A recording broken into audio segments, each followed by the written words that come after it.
சிவாய நம. திருச்சிற்றம்பலம். வாக்கர்த்தா விவசம்ருக்தவ் வாக்கர்த்தா பதிபக்தயே ஜெகதப்பிதரவ் வந்தே பார்வதி பரமேஸ்வரம். எல்லாம் வல்ல அம்மையப்பனாக விளங்கக்கூடிய தையல் நாயகி அம்பா சமேத வைத்தீஸ்வர வைத்தியநாத பெருமானுடைய திருவடிகளை வணங்கி என்னுடைய உபாசனை தேவதை அன்னை வாராகி அம்பாளுடைய மலரடிகளையும் பணிந்து என்னுடைய குருநாதரையும் என்னுடைய இஷ்ட தெய்வத்தையும் வணங்கி உலகம் முழுவதும் வாழக்கூடிய நெக்ஸ்ட் ஜென் நேயர்கள் அனைவருக்கும் தாம்பரம் வாராகி ஈசனேசர் ஜெய் வராகி நல்லாசிகள், வாழ்த்துக்கள். இப்போது முக்கியமான ஒரு தலைப்பு. நம்ம ஒவ்வொருத்தரும் பிறந்திருக்கிறோம். இந்த பிறப்பு நாம் எதுக்காக பிறந்தோம்? இப்போ இந்த பர்த்து இருக்குன்னா அது ஒரு காரணம் இல்லாமல் இருக்காது. அது பரம ஏழையாக இருக்கலாம், அல்லது ஒரு ஹைஃபையான லைஃபாக இருக்கலாம், ஒரு மிடில் கிளாஸ் லைஃபாக இருக்கலாம். இந்த டிஃப்ரெண்ட் எதனால் வந்தது? ஸோ மெயினாக இந்த பிறப்பு, நம்ம இந்த ஜென்மாவை நாம் ஏன் எடுத்தோம்? அதுவும் 7 ஜென்மா சொல்கிறாங்க. அப்போது மனிதனாக ஏன் பிறந்தோம்? இந்த பூமியில் நாம் உயிர்ப்பிக்க என்ன காரணம்? ஒன்றும் இல்லை, கர்மா. ஜென்மாந்தரத்தில் நீ செஞ்ச பாவ புண்ணியங்கள் இதெல்லாம் நீ போய் அனுபவிக்கணும்னு இருக்குது. அதனால் நீ போய் பிறப்பெடுத்துக்கு இதுக்காக தான் நம்ம வந்திருக்கிறோம். இது லாஸ்ட்டு பிறப்பு, மனித பிறப்பு, உயர்ந்த பிறப்பு. ஸோ இதில் நாம் மனம் திருந்தி வருந்துவோமே ஆனால், அந்த பாவத்தை கழிப்போமே ஆனால் நமக்கு மோட்சம் என்னும் சாம்ராஜ்யம் நமக்கு கிடைக்கும், பிறவாமை என்னும் பெருவரம் கிடைக்கும். அப்போ நம்முடைய கஷ்டத்துக்கு எல்லாம், துன்பத்துக்கு எல்லாம் என்ன காரணம்னா, ஜென்மாந்தரத்தில் நாம் செய்த பாவங்கள், கர்மா. இதை கழிக்கிறதுக்கு தான் நிறைய வழிபாட்டு முறைகள் இருக்குது. குலதெய்வம் இருக்குது, சாமி கும்பிட்றது இருக்குது, விரதங்கள் இருக்குது, அப்புறம் நிறைய வழிமுறைகள் இருக்குது. எந்த மதமாக இருந்தாலும், நீங்கள் கிறிஸ்டினாக இருக்கலாம், இஸ்லாமிய பெருமக்களாக இருக்கலாம், எந்த மதமாக இருந்தாலும். ஸோ எத்தனையோ பாதிரியார்கள், அதே போல் எத்தனையோ இஸ்லாமிய பெருமக்கள் மதமார்கள் கூட நம்மிடத்தில் நமக்கு நண்பர்களாக இருப்பது உண்டு. ஃப்ரெண்ட்ஸாக இருக்காங்க, நிறைய டிஸ்கஷன் செய்வாங்க. இப்படி தான் இருக்குது சாமி, இப்படி தான் இருக்குது சாமின்னு சொல்லிட்டு நிறைய பேர் நம்மகிட்ட வந்திருக்கிறாங்க. ஸோ நிறைய பாஸ்டர்ஸ்லாம் அவங்க கமிட்டியில் இருக்கக்கூடிய ப்ராப்ளம், அதாவது போட்டி பொறாமைகள், இதெல்லாம் நம்மகிட்ட வந்திருக்கிறாங்க. அப்போ இந்த பாவகர்மா அப்படிங்கிறதுக்கு மதம் ஒரு தடை இல்லை. அது மனிதன், அவ்வளோதான். ஆணாக இருக்கலாம், பெண்ணாக இருக்கலாம், இவ்வளோதான் வித்தியாசம். வேறு எந்த அதுக்கு கேஸ்டோ மதமோ முக்கியமில்லை. இந்த பாவகர்மா 60 வயசு ஆகிடுச்சு, 70 வயசு, 60 வயசுக்கு மேலே தான் பயமே வரும். மினிமம் 50. இந்த பாவகர்மாவை நம்ம துச்சமா இல்லையா, கிளியர் பண்ணமா இல்லையா? சரி, இது எங்கே போனால் கிளியர் ஆகும்? ஒருத்தர் வாழ்க்கையில் ரொம்ப கஷ்டப்படுறாரு, இது எங்கே போனால் சரியாகும்? இது எங்கே போனால் இந்த பிரச்சனை தீரும்? இந்த பிறவிக்கு நாம் எங்கே போகணும்? ஏன்னா ஒரு மண்ணுக்கும் உங்களுக்கும் ஒரு சம்பந்தம் இருக்கும். ஒரு இடத்துல போய் நீங்கள் வீடு வாங்குறீங்கன்னா சும்மா மட்டும் இல்லை, அந்த இடத்துக்கும் உங்களுக்கு ஒரு கனெக்டிவிட்டி இருக்கும், நெட்வொர்க் இருக்கும். அது இருந்தால் தான் நீங்கள் அந்த இடத்துல போய் வசிக்கவே முடியும். அப்போ முன்ஜென்ம பாவம் தீர நீங்கள் போக வேண்டிய இடம், கோவில், செய்ய வேண்டிய பரிகாரம், வணங்க வேண்டிய தெய்வம், இது என்னங்கிறத பார்க்க போகிறோம். வாருங்கள். மிதுன ராசி. மிதுன ராசிக்கு ராசியில் பார்த்தீங்கன்னா மிருகசீருஷம் 2 பாதங்கள், அதே போல் திருவாதிரை பெரிய நட்சத்திரம். மிதுன ராசியில் 2 நட்சத்திரம் பிக் ஷாட்டு. ஒன்று புனர்பூசம், குருவுடைய நட்சத்திரம். இன்னொன்று ராகுவுடைய நட்சத்திரம். ராகு யார்? ஆதிசேஷன். மிதுனத்தில் இருக்கக்கூடிய பாம்பு உபய ராசியில், உபய லக்னத்தில் அந்த பாம்பு இருக்குமே, ஆனால் அந்த பாம்பு விஷப்பாம்பு கிடையாது. இதெல்லாம் ஜோதிட ரகசியம். ஒரு ஜாதகம் பார்க்கும்போது இந்த 4 உபய ராசியில் பாம்பு இருக்குமே, ஆனால் அந்த பாம்பு விஷப்பாம்பு கிடையாது. பெருமாள் பள்ளி கொண்டிருக்கக்கூடிய, பார்க்கடலில் பள்ளி கொண்டிருக்கக்கூடிய ஆதிசேஷன். அப்போ அது அங்கே நச்சுத்தன்மை இருக்காது, அமிர்தம் தான் இருக்கும். இதெல்லாம் நம்ம ஜாதகம் பார்க்கும்போது அந்த ஜாதகருக்கு அது ஆணோ பெண்ணோ அவங்களுக்கு நம்ம பலன் சொல்ல உதவும். இப்படி இதெல்லாம் ஜோதிட ரகசியங்கள். இதை பார்க்கும்போது தான் அவங்கள நம்ம வெற்றி பெற வைக்க முடியும். சரி, அப்போ திருவாதிரை, புனர்பூசம் மற்றும் என்ன இருக்குங்க, மிருகசீரிஷம் 2 பாதங்கள். அப்போது புதனுடைய வீடு, காம திரிகோண வீடு, நண்பர்கள் அதிகமாக இருப்பாங்க, ஃப்ரெண்ட்ஷிப் அதிகமாக இருக்கும், கம்யூனிகேஷன்ஸ், நிறைய செய்தி தொடர்பாளர்கள், அரசியல் தலைவர்கள், மீடியாவில் ஒர்க் பண்ணக்கூடியவங்க. ஒரு ஊரில் ஒரு மிதுனராசிக்காரன் இருக்கான்னா அவன் பேரை சொன்னால் எல்லாருக்கும் தெரிஞ்சிடும். அந்த அக்காவா, ஐயோ ரொம்ப வளன்னு பேசும். அது எஃப்எம் ரேடியோ மாதிரி இருப்பாங்க. அவங்க உயர்ந்த ஸ்தானத்தில் இருப்பாங்க, ஃபேமஸ் ஆகிடுவாங்க, செலிபிரிட்டி ஆகிடுவாங்க, வெற்றியாளர்களாக இருப்பாங்க. ஆனாலும் கஷ்டப்படுவாங்க. எதிரிகளுடைய தொந்தரவுகள், எதிரிகளால் வரக்கூடிய தொந்தரவு, ஏதாவது ஒரு விஷயத்தில் போய் மாட்டிப்பாங்க, சிக்கலில் போய் மாட்டிப்பாங்க. அவங்களால வெற்றி பெற முடியாது.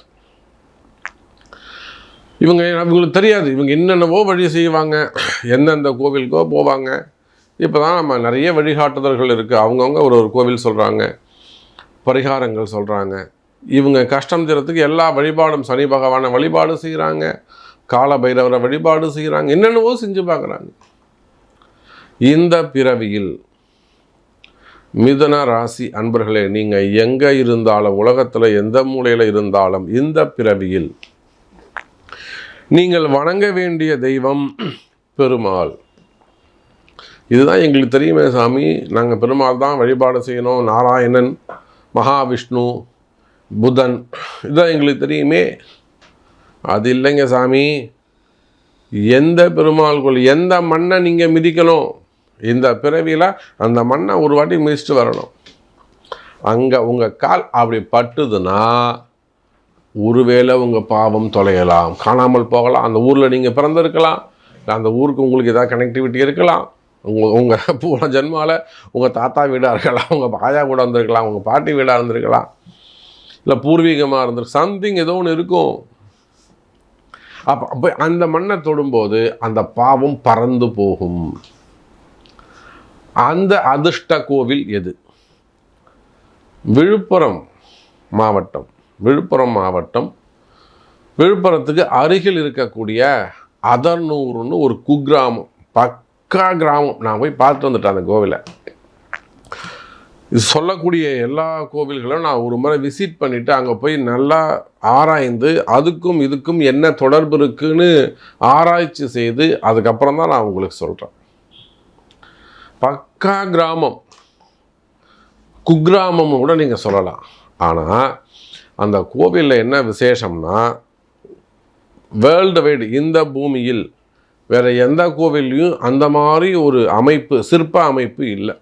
என்ன செஞ்சுருக்காருன்னா, பெருமாள் தாயாரை, மகாலட்சுமியை மடியில் வைத்திருக்கிறார். எனக்கு கருத்து தெரிஞ்சு பெருமாள் தனியாக இருப்பாங்க, மகாலட்சுமி தாயார் தனியாக தான் இருப்பாங்க. ஹயக்ரீவர் மட்டும்தான், லக்ஷ்மி நரசிம்மர் மட்டும்தான் மகாலட்சுமியை மடியில் வச்சுருப்பாங்க. பெருமாள் மகாலட்சுமியை மடியில் வச்சுருக்கிறதா சரித்திரமே கிடையாது. நீங்கள் வேணால் உங்களுக்கு தெரிஞ்சு, எனக்கு தெரியாமல் இருக்கலாம், உங்களுக்கு தெரிஞ்சு எங்கள் ஊரில் ஒரு சாமி இருக்காருன்னா சொல்லலாம். ஆனால் இப்போத்தி சாமியாக இருக்கக்கூடாது, ஒரு 1500 ஆண்டுகளுக்கு முன்பு உடையதாக இருக்கணும். புரிஞ்சுக்கிறீங்களா? ஏன்னா அந்த சிற்ப வடிவம் இன்றைய சிற்ப வைப்பு ஸ்தலம் கிடையாது. பல 1000 ஆண்டுகளுக்கு முன்பாக, பல 100 ஆண்டுகளுக்கு முன்பாக, ஒரு 500 ஆண்டுன்னு அவங்க சொல்கிறாங்க. ஆனால் எனக்கு தெரிஞ்ச நிச்சயமாக அதுக்கும் மேற்பட்டதாகத்தான் இருக்கும். ஒரு ஏரிக்கரையில் இன்றைய கால சூழ்நிலைக்கு அந்த கோவில் ஃபுல்லாகவே இடிஞ்சு போச்சு. இன்றைக்கி கால சூழ்நிலைக்கு அந்த கோவிலை இப்போது நவீனமயம் ஆக்கியிருக்காங்க. ஆனால் உள்ளே இருக்கக்கூடிய கருவறை இருக்கக்கூடிய சுவாமி அவர் தான். ஒரே கல்லில் அந்த அந்த பிரபையோடு சேர்த்து, திருவாச்சியோடு சேர்த்து கல்லிலே இருக்குது. அதெல்லாம் ஆராய்ச்சி பண்ணி தான் சொல்கிறேன். மிதுன ராசி அன்பர்கள் வணங்க வேண்டிய தெய்வம் அம்புஜவள்ளி தாயார் சமேத வெங்கடேச பெருமாள். இது சாதாரண கிராமத்து கோவில் அப்படின்னு நினச்சிடாதீங்க. ஒரு ஏரிக்கரை மேலே இருக்குது அப்படின்னு நினச்சிடாதீங்க. கோவில் சுத்தமாக டேமேஜ் ஆகிட்டு இப்போ சமீப காலத்தில் செங்கல் வச்சு கட்டியிருக்கிறாங்க. ஆனால் மகிமை வாய்ந்தது. மிதுன ராசிக்கான தலையெழுத்தை மாற்றக்கூடியது. நான் ஒன்றும் அதை பண்ணுங்க இதை பண்ணுங்க கணபதி ஹோமம் பண்ணுங்க நவகிரக ஹோமம் பண்ணுங்க மற்றவங்கள முறையும் நான் சொல்லலையே. போய் பாருங்க. எனக்கு 80 வயசு ஆகுது சாமி, 70 வயசு ஆகுது சாமி, செஞ்சு பாருங்கள். கஷ்டம் இருக்குது, கடன் இருக்குது சார், இதெல்லாம் தான் சார் உங்கள் ஜாதகத்தை இப்படி தான் சார் பார்க்கணும், ஜாதகம் இப்படி தான் பார்க்கணும், இப்படி தான் உங்களை ஜெயிக்க வைக்கணும். உங்களுக்கான கோவில் ரகசிய கோவில்களை கண்டறிய வேண்டும். ஒரு ஜாதகம் நம்மகிட்ட வந்துன்னா அந்த ஜாதகத்தான ரகசியங்களை, கோவில் ரகசியங்களை, பரிகார ரகசியங்களை எடுக்க வேண்டும். அப்போ தான் அவங்கள நம்ம வின் பண்ண வைக்க முடியும், ஜெயிக்க வைக்க முடியும். அப்போது நீங்கள் ஒருவேளை நான் ரொம்ப லாங்கில் இருக்கேன், வெளியூரில் இருக்கேன், நான் ஒரு கன்னியாகுமரியில் இருக்கேன், நான் வந்து போகிறதுக்கே எனக்கு 4000 5000 செலவாயிடும் சாமி. அப்போ நிச்சயமாக உங்களுக்கு வர முடியல, அந்த அபிஷேகம் செஞ்சு கொடுக்கறதுக்கு என்ன உதவி உண்டோ நாங்கள் அதை செஞ்சு தரோம், கவலைப்படாதீங்க. ஒரு வெளியூரில் இருக்கோம், வெளி மாநிலங்கள் இருக்கீங்க, வெளிநாட்டில் இருக்கீங்க, அப்போது அந்த அபிஷேகம் வேணும்னா உங்களுக்கு நாங்கள் செஞ்சு கொடுக்குறோம், சப்போர்ட் பண்ணுறோம், கவலைப்படாதீங்க. இல்லை நான் நேராக போகிறோம், எனக்கு அந்த நம்பர் வேணும்னாலும் நாங்கள் நம்பர் கொடுக்குறோம், நீங்கள் நேரடியாக பேசிக்கோங்க. ஸோ மிதுன ராசி அன்பர்கள் வணங்க வேண்டிய தெய்வம் அம்புஜவல்லி தாயார் சமேத பிரசன்ன வெங்கடேச பெருமாள், மாவட்டம் விழுப்புரம், பக்கத்தில் இருக்கக்கூடிய அதனூர் என்கக்கூடிய கிராமம். போக வேண்டிய நாள் உங்கள் ஜென்ம நட்சத்திரத்துக்கு அன்றைக்கி போங்க. நீங்கள் எந்த நட்சத்திரத்தில் பிறந்தீர்களோ அந்த நட்சத்திரத்தில் போங்க, அல்லது நீங்கள் பிறந்த கிழமையில் போங்க, அல்லது நீங்கள் பிறந்த திதியில் போங்க, ஏகாதசியில் போங்க. காமனான திதி ஏகாதசி இல்லை பஞ்சமி, பஞ்சமி ஏகாதசி 2 திதியில் போங்க. பிறந்த கிழமையில் போங்க, பிறந்த நட்சத்திரத்தில் போங்க. கிராமத்து கோயில் ஃபோன் பண்ணிவிட்டு போங்க. ஒரு ஐயர் குறிப்பிட்ட டைம் தான் வந்துட்டு போவாங்க. உங்களுக்கு உதவி வேணும்னா கேளுங்க. சரி, என்ன பரிகாரம் செய்யணும் பார்க்கலாம் வாங்க. அப்போ செய்ய வேண்டிய பரிகாரம் என்னங்க செய்யணும் சார்? நீங்கள் எந்த ராசியாக இருந்தாலும், எந்த கோவில் போனாலும், அந்த கோவில் ஐயருடைய நம்பரை முன்னாடியே வாங்கி வச்சுக்கோங்க. ஏன்னு கேட்டிங்கன்னா, சிலதெல்லாம் கிராமத்து கோவிலாக இருக்கும். இப்போ நான் சொன்ன கோவில்லாம் ஒரு கிராமத்து கோவிலாக இருக்கும். ஐயர் குறிப்பிட்ட டைமுக்கு மட்டும் வந்துட்டு போவாங்க. அப்போ அந்த ஐயரோட நம்பரை வாங்கிட்டு, நாங்கள் இந்த நட்சத்திரம் இத்தனாம் தேதி வரோம், இல்லை இந்த கிழமையில் வரோம், நீங்கள் அவைலபிளாக இருப்பீங்களா அப்படின்னு முன்கூட்டியே அவங்கள்ட்ட பேசி வச்சுக்கோங்க. எவ்வளோ செலவாகும் எல்லாமே நீங்கள் அவங்கள்ட்ட கேட்டு வச்சுக்கோங்க. உங்களுக்கு என்ன உதவி வேண்டுமோ கேளுங்க, நாங்கள் சப்போர்ட் பண்ணுறோம். ஐயருடைய நம்பர் வேண்டும்னா தரோம். அப்படிலாம் உங்களால் நீங்கள் லாங்கில் இருக்கீங்க, வெளி ஊர்களில் இருக்கீங்க, வெளி மாநிலங்களில் இருக்கீங்க, வெளிநாடுகளில் இருக்கிறீங்க, ஒரு கன்னியாகுமரியில் இருக்கிறீங்க, நீங்கள் வந்து கும்பகோணம் சைடு வந்துட்டு போனோன்னா உங்களுக்கு கஷ்டம், இல்லை அப்படி அந்த புரிசை சைடு வரணும்னா உங்களுக்கு கஷ்டம். நீங்கள் வந்துட்டு போகிறதுக்கே 4000 செலவாயிடும். அப்போ அந்த 4000 நீங்கள் மணி ஆர்டரோ இல்லை வந்து ஜிபேவோ பண்ணிங்கன்னா நீங்கள் உட்காந்துட்டுலேயே அந்த பூஜையை பண்ணி கொடுத்துடலாம். ஸோ இந்த மாதிரி சின்ன சின்ன ஹெல்ப்பு. இல்லை சாமி நான் நேரில் தான் வரணும், தாராளமாக உங்களுக்கு அந்த கூகுளில் எல்லா கோவில் நம்பரும் கூகுளில் போட்டிங்கன்னா லொக்கேஷன் கிடச்சிரும். எங்களோட சப்போர்ட் உங்களுக்கு தேவைப்படாது. இல்லை முடியல, ஏஜ்டு பர்சனாக இருக்கீங்க, நான் சொன்ன மாதிரி லாங்கில் இருக்கீங்கன்னா நிச்சயமாக நாங்கள் உங்களுக்கு சப்போர்ட் பண்ணுறோம், அந்த அபிஷேகம் பண்ணி தரோம். சரி, பரிகாரம் என்ன செய்யணும் சார்? இங்கே எந்த கோவிலுக்கு போனாலும் அந்த சிவனுக்கோ அந்த தெய்வத்துக்கு ஒரு அபிஷேகம், மகா அபிஷேகம் செய்யலைனா கூட ஒரு பால் அபிஷேகம், மினிமம் ஒரு பால் அபிஷேகம், ஒரு அபிஷேகம் பண்ணி ஒரு வாசன புஷ்பம் சாத்தி அந்த தெய்வத்துக்கு உரிய இலைகளால், சிவனாக இருந்தால் வில்வம், முருகராக இருந்தால் நொச்சி இலை, அப்புறம் பெருமாளாக இருந்தால் துளசி, இந்த மாதிரி அந்த தெய்வத்துக்குரிய இலைகளால் சகஸ்ரநாம அர்ச்சனையும் செய்ய வேண்டும். புரியுதுங்களா? சகஸ்ரநாம அபிஷேகம் பண்ணணும், சகஸ்ரநாம அர்ச்சனை கண்டிப்பாக செய்யணும். 27 தீபம் ஏற்ற வேண்டும். 27 நெய் தீபம் ஏற்றி, நெய் தீபம் அல்லது நல்லெண்ணெய் தீபம், வேறு எதுவுமே ஏற்றக்கூடாது. அந்த பஞ்சதீபம் எண்ணெய், சென்ட்டு வச்செண்ணெய், வாசனை எண்ணெய், அதெல்லாம் எதுவுமே வேணாம். ஒன்று ஆவின் நெய் வாங்கிக்கோங்க, அப்படி இல்லாட்டி நார்மல் செக்கு எண்ணெய் வாங்கிக்கோங்க, அவ்வளோதான். 27 தீபம் ஏற்றணும். 27 முறை அந்த கோவிலை வலம் வர வேண்டும். 27 தீபம், 27 சுத்து. சக்கரை பொங்கலும் லெமன் சாதமும் நைவேத்தியம் பண்ணணும். இல்லை அந்த கோவிலுக்கு ஏற்ற மாதிரி, பெருமாள் இருந்தால் புளி சாதம் போடுங்க, முருகர் கோவிலாக இருந்தால் லெமன் சாதம் போடுங்க, சிவன் கோவிலாக இருந்தால் தயிர் சாதம் போடுங்க. ஆனால் சக்கரை பொங்கல் கண்டிப்பாக இருக்கணும். அப்போது 27 ஒரு அபிஷேகம் முடிச்சுட்டு ஒரு சகஸ்ரநாம அர்ச்சனை, 27 தீபம், 27 சுத்து, பிரசாத விநியோகம், ஒரு நமஸ்காரம். இதில் கோவிலில் சாமி அபிஷேகம் பண்ணும்போதோ, நட சாத்தி இருக்கும்போது, திரை போட்டு இருக்கும்போது நீங்கள் சுற்றக்கூடாது, விளக்கேற்றக்கூடாது.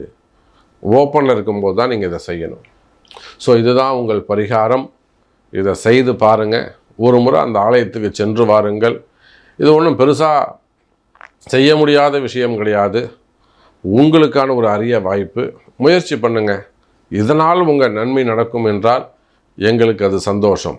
ஜெய் வராகி.